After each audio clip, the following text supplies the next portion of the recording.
জিবরিল দাও মোরে দাও কোরআন রসনায় ও জিবরিল দাও মোরে দাও কোরআন রসনায় দীর্ঘ 23 বছর ধরে কেমন ধীরে ধীরে 30 পারার কোরআন শরীফ কেমন নাজিল হয় প্রিয় নবীর মধুর ঠোঁটে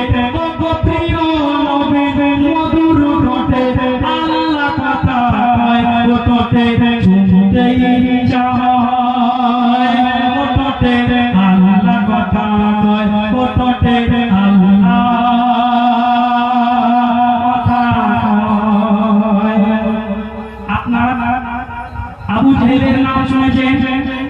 এই আবু জেহেল আল্লাহ রাসূলের চাচা ছিল। এই আবু জেহেল